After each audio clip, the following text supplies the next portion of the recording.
mean, completely sick. That is so weird that you used to do it. I keep saying it over and over again, and I can't drive it home enough, because it's just like, that is so far from what I know, but I'm saying that's what drugs do. It's a testament to what drugs do. That's what drugs do. There isn't anyone that you won't step on. There isn't anything you won't do. And you don't care about all those things. Oh, family, blood, love, what? And I would get it, like, don't even talk to me about love. How you doing? Doing good. How are you doing? Fine. You always dabbled with drugs, right? I did. I mean, I did in my younger years. And then once I had my first two children, it really was limited to like drinking. Yeah. That isn't to say that I didn't come across like some pills every now and again. And I did a couple of lines of cocaine every now and again. But it was only if that was brought, you know, into my stratosphere. It wasn't something I looked for. It wasn't something that I even really enjoyed. A party or some kind of like... Yeah, whatever. But it wasn't like a big part of my life. Drinking was a part of my life. I drank every weekend, and it was really disastrous. And that's when I would, you know, have like, you know, one night stands while I was married, and just really terrible behavior. Mm-hmm. And then when I was older, were kind of in that though, weren't you? What's that? You both were kind of in that though, weren't you? I mean, well, you know, the thing is that he doesn't really acknowledge what he had done, and that's okay. That's not really for me to force in any situation. But I do know that he did have, you know, affairs when he was in the Navy. You know, there were things that went on, and I know, I mean, I'm not stupid, you know, but, you know, that's one thing that is good about this whole thing that we're doing, is that it just helps me to be honest and accountable for my own things, but certainly not to put anyone else out there and say, that's true, you have to own your part. You know, that's one thing I've learned through my relationship with Mitch, is that doesn't really happen. Sometimes people are happy leaving the other person as the bad guy and the one that did everything, and that's okay. Yeah. I'm fine with owning my part. Yeah. But I'm not going to own more than my part. Right. You know, that's where I have an issue. Yeah. With people. Yeah. Because I've never denied anything. Even in my first marriage, I was always very forthright. Was it good? No. Was I proud of myself? Absolutely not. But I certainly was very honest about my behaviors. And that leaves that other person with the ability of making a choice. And he made his choice to stay with me. He made his choice to try to work it out, whatever that meant. Mm-hmm. But it isn't because I lied and manipulated like everyone wants to sort of make it out to be. I was always very honest about everything. Yeah. You know, probably shouldn't have. Yeah. I don't know. Yeah. Well, but I did. I wouldn't say shouldn't have, because you know, I mean, you were trying to live your truth as much as you possibly could at the time. Yeah.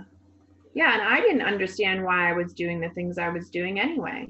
I mean, I really didn't. I didn't give it much of a thought. Yeah. Huh? You just thought it was fun. No, I didn't think it was fun. I knew that there was definitely an emptiness, and I knew that I definitely was avoiding the deeper rooted things. Oh. You know? And when you're led to believe, especially since a young age, when you're led to believe that all you have to offer someone is sex, it does something to you as a person. Yeah. Only in my later life, when I, you know, had encounters with the Lord, did I really grieve over my sexual sin. I mean, I really did. I had such a heartbreak over my behaviors and over my actions and choices that I had made. It's not to say that they hold me hostage anymore. They don't. Mm-hmm. But it certainly was definitely a just a heartache that I couldn't, you know, I can't even explain it. I think I finally understood what creation was really meant to be. Mm-hmm. I finally understood, and I could see the beauty in that where I never had before. Yeah. I'd never seen the beauty in intimacy Yeah. or in sex between a husband and wife. I saw it as something else. Something earthly. Something really ugly. Yeah, I mean, I used to have visuals of I was saying something earthly, you know, like. Oh yeah, earthly, perverted, twisted, yeah, whatever. It was all twisted in my head. Yeah, and it wasn't good. I had really, really unclean thoughts about it. Yeah.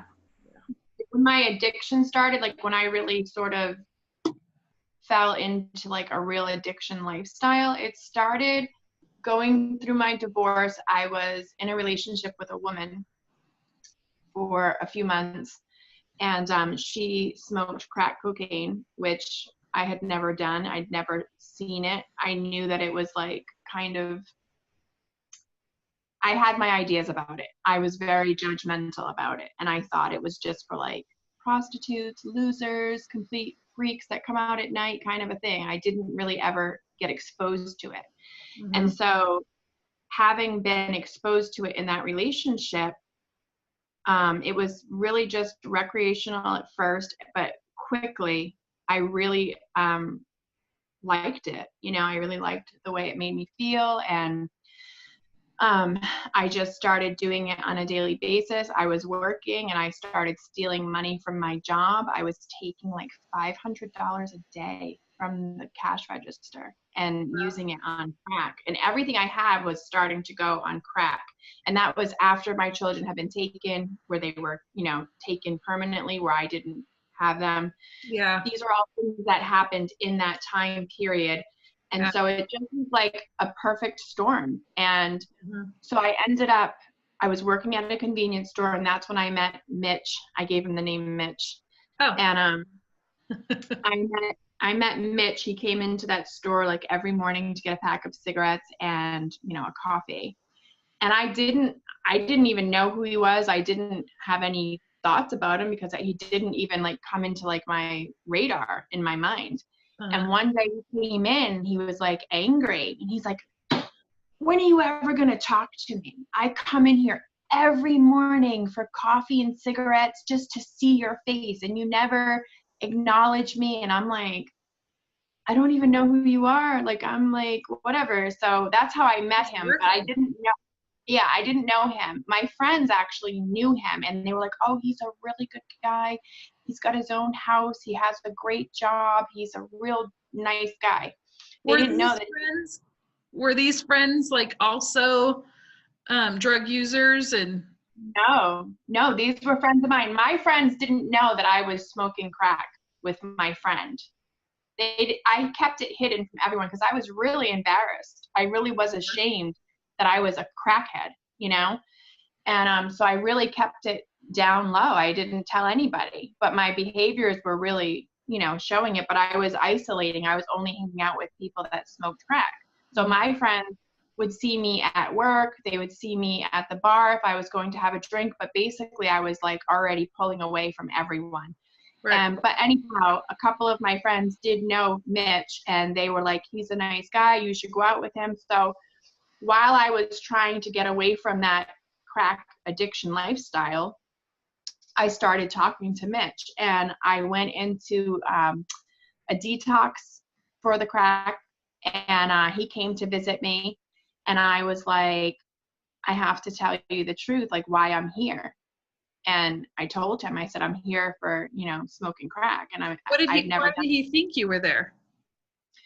I was actually technically there for suicidal thoughts and behaviors. I was at that time, because of what was going on, what I was doing. Right. There was a paranoia that developed. So I started carrying like tons of razor blades on me. I had them everywhere. I had like 50 razor blades, like in my bra, in my underwear, in my pants, in my shoes, my socks. I don't know. I just was so paranoid that I thought I needed like these razor blades. I'm not sure what I did.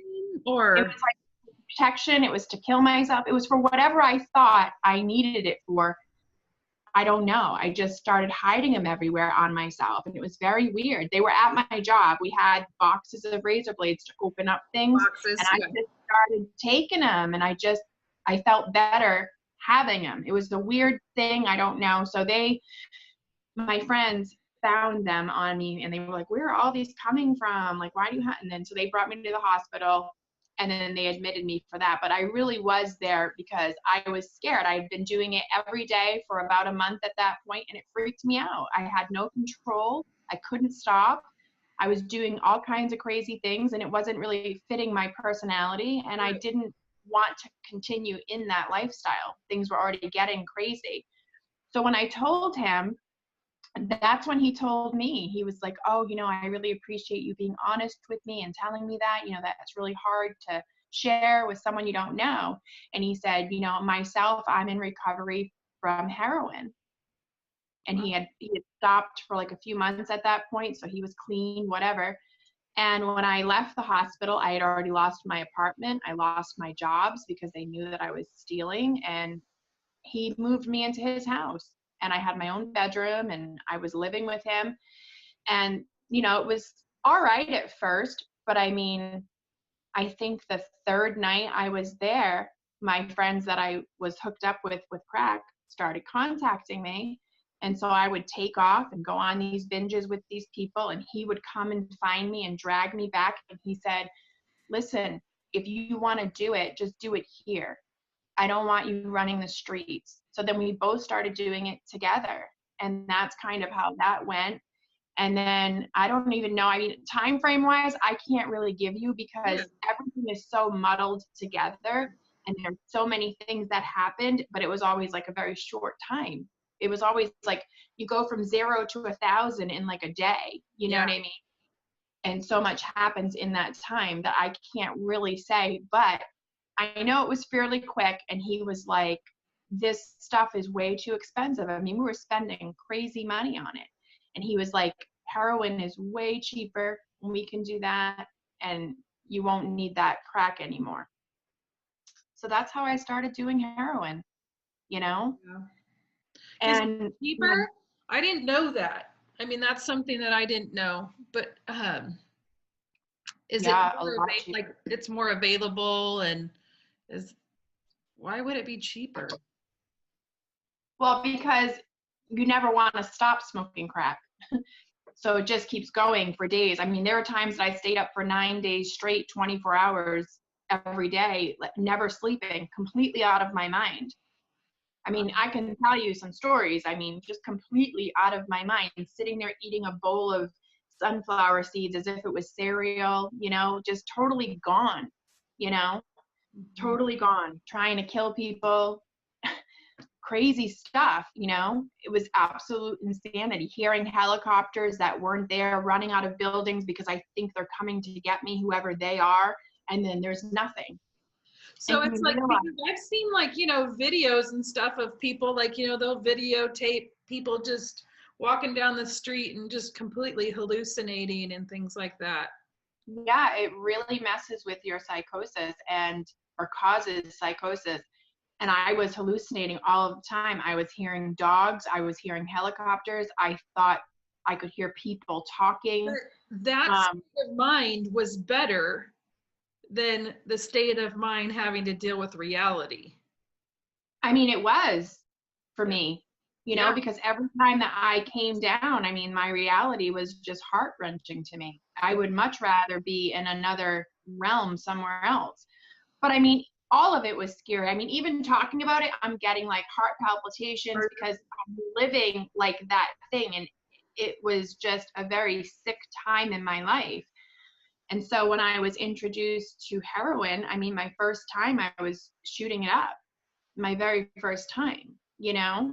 Wow. And I was scared. I'll never forget the first time I did it. I was totally petrified, thought I was going to just drop dead.